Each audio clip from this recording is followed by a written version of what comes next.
Hey everybody, it's Scott Steen with winnersandwiners.com coming to you with the Thursday edition of Today in Sports Betting, taking a look at the NBA with another four more playoff games on the slate today. And I got my 3-point shooter, I got my basketball sniper in here. Who better to help me take a look and sort through it all than the one, the only Scott Reichel. Scott, what's up, man? Nothing much. Doing pretty well. Looking forward to seeing some more basketball today. I got a little bit of a rant about the officiating in some of these games, which we can get to in a little bit. But Okay. but for the most part, yeah, looking forward to some basketball. You got the Islanders, who I'm praying are not going to choke away a 3-0 lead, No way. and we'll see what happens there. Okay. How we end up yesterday? How'd you do? Well, I know I lost the play today with the Clippers -6, but as for basketball as a whole, I actually had a good day. Good. I live bet the Raptors money line at +130 against the Nets at the start of the fourth quarter. That worked out well. I was right about Utah. I live bet them in the first quarter. They looked great. Denver took a nap and they just didn't show up for the game. I live bet the Celtics as well, which worked out really well. After the first quarter, I knew Philadelphia was going to fall apart, and they did. That team is Brett Brown is so bad. And yeah, the one game that didn't work out was the Clippers. But as a whole, I had a pretty good day. You? Yeah, and I had the one of my premium plays was the Nuggets Jazz over. That went well. My sides on those two games on the Nuggets and the Celtics did not go as well. Well, the Celtics worked out, so that's not that bad. Well, I had the 76ers, so Oh, okay. You said Nuggets and Celtics, so that's why I got confused. well, yeah, Okay. those two games. But we got well in the nightcap. Dallas came home for us there. That was my other premium pick, was Dallas plus the points. They did just fine. I'm not sure. That was a coast-to-coast win right there. Yeah, it was. I know you have a lot of faith in those Clippers. I don't know that they've got an answer for Dallas yet. We'll see. I don't think they have an answer for Doncic. In all reality, the Celtics, not the Celtics, the Clippers made it close. Paul George was just terrible last night. It was really just a matter of him going 4 for 19. It was really bad. Quiet had a great game statistically. That brings me to discussing my rant. Can we acknowledge how awful the officiating was in that game? I know it was a little tight in that game. I was going to say that I was shocked about how many fouls I saw, and then I realized Scott Foster was one of the referees, and it all made sense to me in the end. But I did the math, right? And I mentioned this a little bit in my Scott Selections video, which hasn't come out yet. Do you know that so as everyone knows, it's 48 minutes in a basketball game if there's no overtime. There was an average of 1.2 fouls per minute. Can't have that. What is that? That's Like, what are we doing? mm. That means you're playing roughly 40 seconds of basketball before a foul. That's insane. That's like in the NFL. They say you can call holding on every play. That's like if they actually did. Yes. It really got painful. Even when I was watching the Clippers trying to come back and falling short repeatedly, I think the main issue I had was that every possession, instead of rooting for good defense, I was just rooting for no free throws. Right. Both teams were in the bonus with 7 minutes to go in every quarter. It was pathetic to watch. That's unheard of in an NBA game, Especially in a playoff NBA game. In the regular season, that happens all the time. But in a playoff game, you're seeing people coming off screens, flailing their arms, bumping into defenders, chucking balls up, and they're like, "Oh, that's 3 free throws." I'm thinking, what are we doing?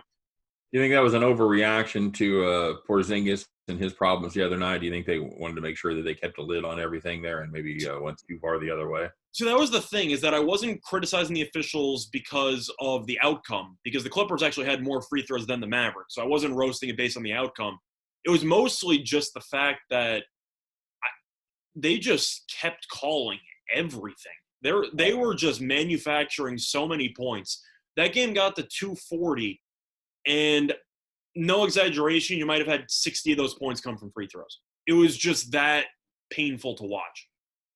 So I don't know if they're going to adjust that in the future, but the game took an eternity, and there was absolutely no flow whatsoever in the game. I know Dallas looked good, and I respect and props to them for doing so, but that was such an awful game to watch on primetime. That was terrible. It was painful. It was painful. I got to admit, I was switching back and forth. I had to switch it. I was watching hockey I watched a decent portion of the Flyers game and the Blues game. I didn't watch the most of the second half. I couldn't do it. There were too many fouls. I just lost interest. 56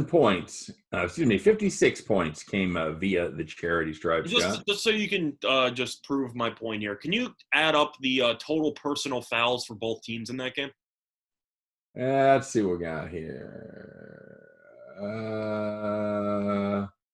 29 and 29. So 58 personal 58 fouls in a 48-minute period. 48 minutes, right. That's really close to that's about 1.2 per minute. Yep, I was going to say it's getting close to 1.25. So yeah, it's about 1.2 a minute. That you can't have that, especially on a primetime game. Like 1 o'clock, okay, maybe, but people are going to watch it anyway. You have so many fans that are sitting there at night trying to watch a primetime game, and you're just turning into a free throw contest. It's a joke.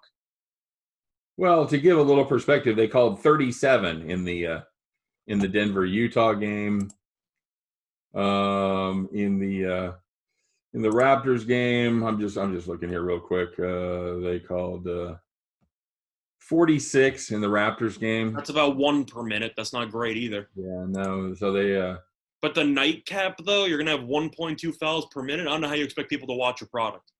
You're not. I mean, it's brutal. And am I overreacting when I say that I had to change the channel? Because I really might be a little bit because they called 49 in the Philadelphia Boston game. So no, I'm not saying that it's just that one game. I'm saying that the whole league has a problem when it comes to just calling touch fouls on everything. Yeah, generally the playoffs are known as let them play time. That's what I figured would happen. I assume the regular season was, they're going to call everything. Every single thing's going to be a shooting foul. You're going to get a bunch of free throws. But in the playoffs, you figure, all right, they're going to let some stuff go. They'll figure They just haven't done that. Usually the playoffs are like watching the last 2 minutes as far as that. They'll swallow the whistles, but they'll call when they need to. And you figure, all right, the game will still be, have a good flow to it. And it just hasn't happened. It's gotten worse. Brutal. And I know, Scott, you have your finger on the pulse of Twitter a lot more than I do. Is there any rumblings on the Twitterati about the foul situation, or are you just a lone voice in the wilderness at this point? The foul situation, no. It seemed like I was one of the only people who touched upon it. I know that there have been some podcasts on some other networks that I've watched that have made that noticeable a couple months ago. So I kind of started realizing it once they brought it up. But it's one of those things, once you see, you can't unsee. It's just painful how many fouls there are. Right.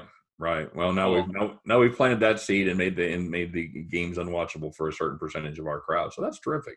It's not my fault. I'm going to blame that on the NBA for having the officials referee the way that they do.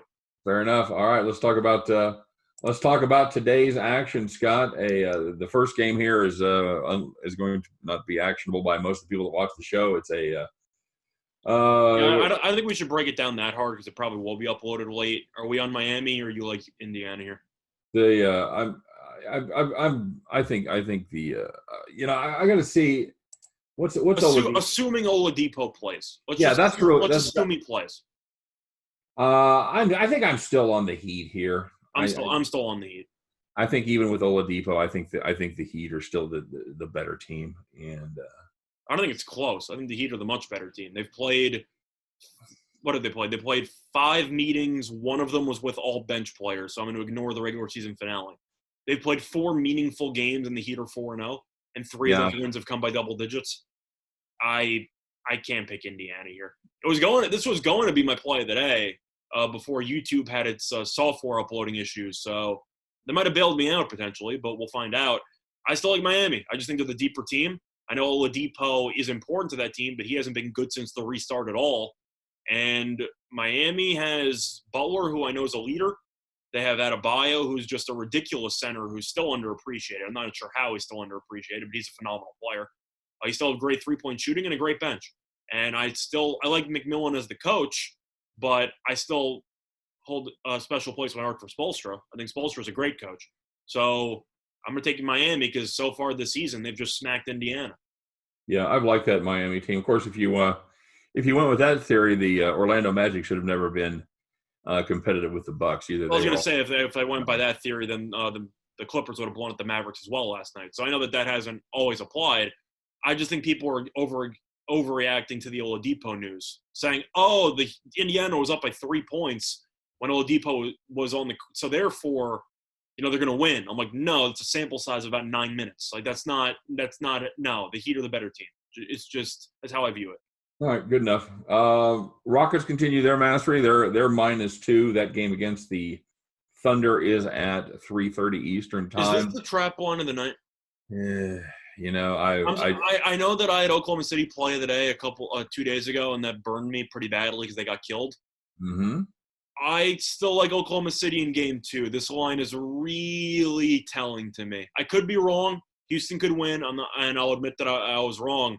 But wouldn't you agree after that first game, Houston should probably be laying maybe 5.5 or 6? Maybe. They won the first game by double digits. They coasted the entire second half. They were up 20. Yeah. Well, of course, that would be, because they had Oklahoma City favored in the first one by 1.5.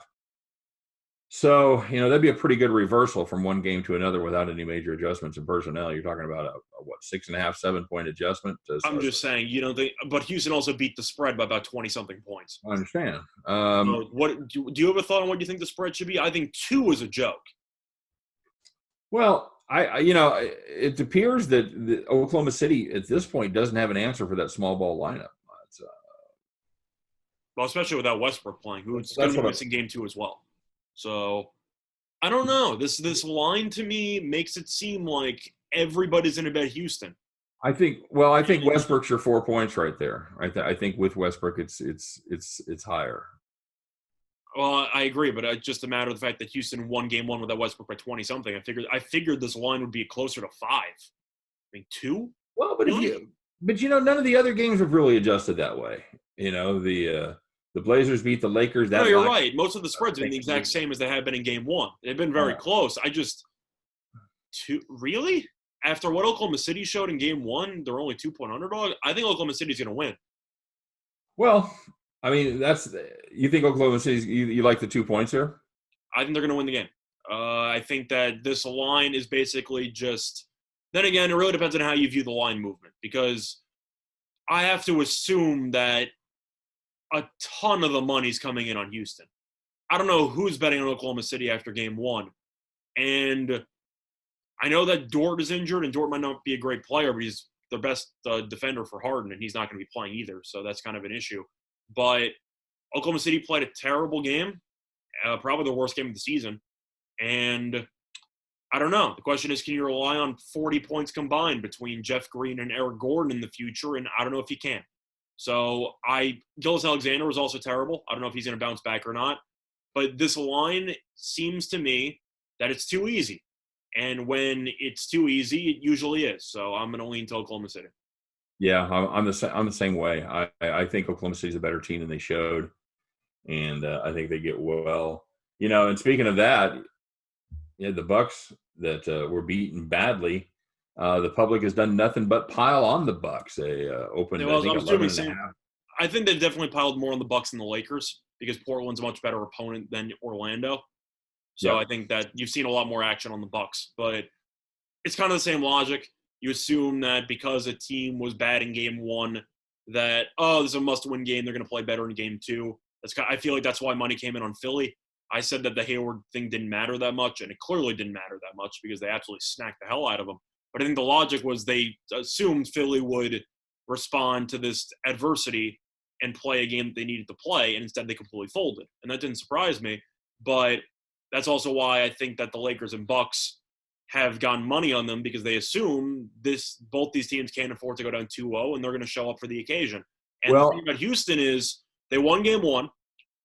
Oklahoma City knows they can't go down 0-2 because Westbrook hasn't played, and if he comes back, they might actually get killed. So the question is, are you buying in the must-win situation on a team like Oklahoma City in comparison to some other teams? And I actually like the foundation of Oklahoma City. So I am a little bit more trustworthy on Oklahoma City. Oklahoma City is more trustworthy for me than other teams in the league. I'll see, and I'm kind of got a different spin on that. I think I think that must-win angle works a lot better for the better teams. I agree. That's why I was saying that's why money's coming on the Bucks and Lakers because they think these two teams will respond better to the adversity. Yes. I just like the way Oklahoma City's wired throughout the entire season. I think they just had a really awful game one. Yeah, I just don't. They're just on a different level than the Bucks and the Lakers for me. I agree. It's not close. I'm more playing the line, and no, that's the main thing I'm playing. I'm playing the line here. I'm just stating a fact that I think Oklahoma City is. I just like the players on their team in the sense that I think that they are not going to throw in the towel. I think they're going to go down fighting, and for that I respect them for it. But for me, it's the line. This line is just daring you. What do you expect? Like 80% of the bets to come on the Rockets? I don't know who's betting the Thunder in this. Sharp bettors. No, that's what I'm saying. Just from quantity of bets, you think it's going to break 80? No, but I think it could be in the high 60s. I think it'll break 70s. I don't know who's just based on not money, just based on solely number of bets. No, I know. I think at least 70% of bets are going to come in on the Rockets. Yeah, could be right. It could be right around that number. Yeah. I like the Bucks to cover in this one. I don't. I got it at 11.5. It's up to 13 now, so you got yourself a good number. Yeah, I think this is a team that absolutely has to take care of business, and they've got some pretty good stats. They're 9-6 covering the number after an outright loss, but they're 4-0 covering the number after an outright loss when they were a double-digit favorite, which is what they were in this game. So they have shown the potential to bounce back. They've also owned Orlando in the regular season. I know it's different in the bubble, but it's not that different. It's still the same. Do you know if Aaron Gordon's going to play? Because I know he's currently questionable right now. Is there any reports on whether or not he might go or not? I mean, even if he does, he'll be on a serious minute restriction. I'm just curious if you know if he's going to play or not. I don't. Let me see what I've got here. I've still got him as questionable. Yeah, I'm assuming he's not going to play. They're already up one game. I don't think they're going to force him back and potentially force him to miss a couple more games down the road. Carter Williams is also doubtful, which I don't care for that. I don't think that doesn't mean anything to me. Okay. Yeah, Gordon is the question, and he's got a hammy, so that's what I'm saying. Do you really want to force him back and potentially cause him a serious re-aggravation? Probably not. You're up 1-0 to nothing. Yeah, I think you sit him there. I think that's the same thing Houston's doing. I think if they would have lost game one, they might have forced Westbrook and Gordon back. Since they won game one, they can afford to, I don't want to say give a game up, but I think they can afford to be a little bit more precautious than they would have needed to otherwise. Do you agree with that or no? Yeah, well, yeah, I do think that's absolutely the case. If their backs up against the wall. Yeah, I'm leaning to Milwaukee as well. I don't really know if I can pull the trigger now with 13. I'm not a Budenholzer guy in the playoffs. I said it before. He was awful in game one. I mentioned the Marvin Williams on Vucevic matchup, and I talked about that at length when the game actually happened yesterday, and we recapped it yesterday. But is it me or does it seem like Milwaukee plays too many players? The rotation's like 10 guys. Just cut it to 7 or 8. Give Giannis 40 minutes. You'll win a lot more. Yeah, I would agree with that. They do seem to spread it around. I don't know if there's a strategy of keeping Giannis fresh. I don't know what exactly they're shooting for there. Didn't the game come down to Middleton? Yeah, I mean, I think he plays a big part of it. I mean, he has. I think we both know Giannis is probably going to go for 35 and 15. I think because he went off in game one anyway. I think him and Bledsoe have to. Well, Middleton and Bledsoe, you mean? That's what I'm saying. Yeah, Middleton and Bledsoe, I think, have to show up a lot more than they did. Maybe, and that's perhaps why you're playing 10 guys, because you're not getting the production out of those two guys that you're looking for. I guess. I'm not surprised that Bledsoe and Middleton didn't show up. They never show up for the playoffs. I thought Bledsoe wasn't as bad as Middleton. I thought Middleton was terrible. Yeah, well, it is kind of their thing. That is kind of their. That's their playoff reputation. Yeah, it is what it is, and I'm still going to lean to Milwaukee. Orlando might be a little bit fat and happy after pulling off the upset, and I think Milwaukee's going to be pissed. Now, if Milwaukee starts off slowly in the first half, you might have a serious issue for Milwaukee. But it would not surprise me to see Milwaukee just come out and just immediately punch them in the mouth. Yeah, I could see a 15 to 20 point lead sometime in the first half. Yeah, I think a 10-point lead at the end of the first quarter sounds somewhat Mm-hmm. realistic there, especially with who Orlando's actually using. If Milwaukee, who was elite defensively all season long, they were awful defensively in game one. If they take away Vucevic even slightly, who does Right. Orlando have? Yeah. Fournier was terrible in game one. Augustine, I guess. I mean, Terrence Ross comes off the bench, but he's got no conscience. He's going to shoot it no matter how many people are guarding him. You got Gary Clark. I didn't even know Gary Clark was still in the league. It's a tall number. I don't hate Milwaukee first quarter -5. I think besides Vucevic, especially if Gordon doesn't play, I don't know where Orlando's getting their offense. Yeah, that's the question under the best of nights is where's Orlando getting their offense? Yeah, and it showed up for game one. Vucevic was unstoppable. Right. I hope for the sake of Budenholzer's job that he actually stops using Marvin Williams and people on Vucevic. Put Giannis on Vucevic or Lopez and just force him to shoot jump shots. I know he's a good jump shooter. Keep him out of the paint. Yes. Agreed. That's it. You'll win the game by 20 if you do that. All right, last game of the night. Lakers Trailblazers. Lakers 6.5. 228.5 is the total there. This was my play of the day, but the video didn't come out yet, so I'm just not going to talk about it. All right, I'll give out my thoughts on the overall stuff, just for some context. Well, fool me once, shame on me on this one. I don't. I was surprised that the Lakers' second-tier players contributed as little as they did, and I know you weren't. You were expecting them to do really nothing after James and AD. I think. Well, are you talking about for game one or since the restart? Because I've been saying that for months. Talking about for game one. Yeah. I'd be looking for a player prop here on LeBron James. As far as LeBron or Anthony Davis. LeBron. Okay. I think LeBron is going to go off. I think his total was around. I think his total is around. I want to say 29 or 30. I don't hate that. I'll tell you what I like even better is under 10.5 assists. You just think he completely ignores? He looks over and says, "Hell no." Yes. Okay. Yes, I do. I don't know why you want to watch him miss another 3-pointer. I don't know why you want to drive and kick and have him clang it. So LeBron's team total for LeBron's over under for points is 29.5. So I said it was around 30. That's what it was. His assist total for LeBron under 10.5 at plus 110 on FanDuel. Yeah, I probably like the under assist better. I think the one thing that scares me on the under assist is if he just force feeds AD, which I think is definitely a possibility because Portland. I know AD kind of vanished in the second half. Right. He was terrible from the floor. He was 8 for 24, 0 for 5 from 3. Yeah, not good. And he's still at 17 free throw attempts. Like Portland can't guard him. If he just gets the ball, I think AD could go for 40. Like it wouldn't surprise me. I know he has a little bit of a knee issue, and hopefully he'll be able to overcome that. But Portland literally just can't guard Anthony Davis. So I think if you're making the argument for LeBron assists, I agree that he won't pass it to Caldwell Pope ever again. But I don't know about Davis. I think Davis could have a serious game in the paint, and I think that he could get 6 assists, 7 assists for LeBron in his own. Yeah, you could be right. I've got one of my premium picks on the total here, so I'll weigh in on the side. Okay, well, mine's kind of the opposite. So, all right, that'll work out pretty well. All right, well, I'll let you talk about the total. I'll talk about we talk about a must-win game for the Lakers. I think they have to step up here. They have to.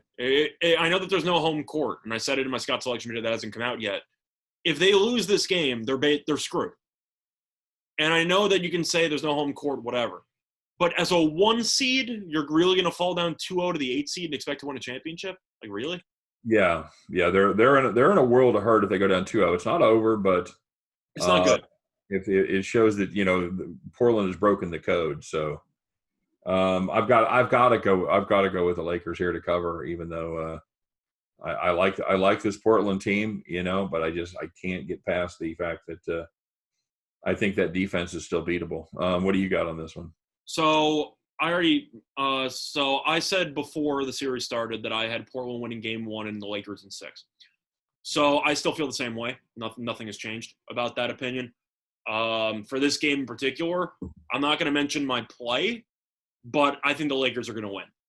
I think that they're not going to go down 2-0. I think Portland, despite winning, I think that the odds of them giving up less than 110 points in back-to-back games are minuscule at best. I think the Lakers shot so absurdly bad from the floor. They were 5 for 32 from 3, and they shot 20% from the floor on jump shots, and yet they were still up by 6 halfway through the fourth quarter. So congrats to Portland for winning game 1. I still think the Lakers actually have a decent amount to be optimistic about because they played so terribly, yet they were still in a great position to even win game 1 in the first place when they clearly shouldn't have been in a position to win game 1. I think the total is very fascinating, especially after the first game went under by about 40 points, and now the total has gone up 2.5 points. I think that's very fascinating stuff. I would have to lean to the over just based on the line movement. It makes no sense. And I think that in a game where in a game right after game 1 totaled 193 points, and the total's been bet up from 226.5 to 228.5. I think both teams should get into the 110s. I think the Lakers could break 120 here potentially. I think the Lakers could explode offensively. I'm going to lean to the over because I think that total makes absolutely no sense. And for that reason, I'm going to assume somebody's onto something. So I'm going to take the over. Well, it was 229 last night, so it actually has come down half a point today. Really? Because I saw it at 226, and I thought that it was up to. I thought it went up 2.5 points. So I guess I misread something. I don't know. Well, I know it. I know early in the morning, 1-2 o'clock, it was definitely 229. So. Okay, so maybe but they had the Lakers lined up for like the last day or so. So it might have opened up at 226.5 like a day ago when they released the day 2 lines. It's certainly possible. Yeah, so I think that when it opened up originally about a day or two ago, it was at 226, and it's gone up to roughly 228.5, give or take. So based on that line move, I'd have to lean over. But as for the game itself, nothing to do with my play. Lakers money line, not a play once again, but I think they're going to win the game. Okay. All right, very good. So we're on. I think we pretty much agreed on everything. Yeah, we both like the 1 seeds to cover. Both leaning Oklahoma City as our somewhat contrarian pick of the day. And Miami, just the better team there, especially with the question marks about Oladipo. Yeah, and we both like Milwaukee to win to respond by murder. So yeah. Yep, agreed. All right, buddy. That's an NBA show. We'll kick back and watch. Actually, I'm going to ask you something. You like the Lakers to win? Do you like the Lakers to cover? Yeah. You do. Okay. Yeah, I think the Lakers cover. All right. I think that's a 10-point victory there. That's still a good defensive unit, regardless of how they're playing offense. They played well defensively in game 1. They just couldn't score. And Portland shot 39% from the floor, but the Lakers shot 35% from the floor. Yeah, and I think they were 7 for 24 from 3-point land before the fourth quarter. Well, yeah, Lillard did nothing. Lillard had 0 points in the third, and then he hit that 40-footer from the parking lot midway through the third quarter, and it was then McCollum hit a 3, Melo hit a 3, and then the wheels fell off. Yeah, then LeBron. The LeBron pull up from 40 feet just to barely hit the front. Responded like they were playing horse. That was next level stuff. I couldn't. LeBron pulling up from 40 feet out just to barely hit the rim was the peak summary of that game. Yeah, that really summed it up. And early in the shot clock. Yep. Early in the shot clock, easily double digits left on the shot clock. So, all right, there we go. So we agree on a lot of games, and that could be very scary. So we'll see what happens there. And we'll be back to do it again. We got some fun basketball to watch. It's a great thing about it. We got basketball all day long. Scott starts at starting at 1 o'clock and finishing up there about 11. So you got 10 hours of solid NBA action, of playoff basketball. So we'll see what happens. I'm enjoying the 4-game schedule. I know it won't be that way forever, but for now, 4 games every day. It's a beautiful thing. Yep. All right, guys. Thanks very much for watching today. Scott and I rip our way through the NBA. We, of course, wish you good luck on all of your plays. Don't forget to check out winnersandwhiners.com for deeper dives into each and every one of these games every single day in every sport. For myself, for Scott Reichel, for all of us over here at Winners and Winers, thanks for watching today in sports betting, and we will see you next time.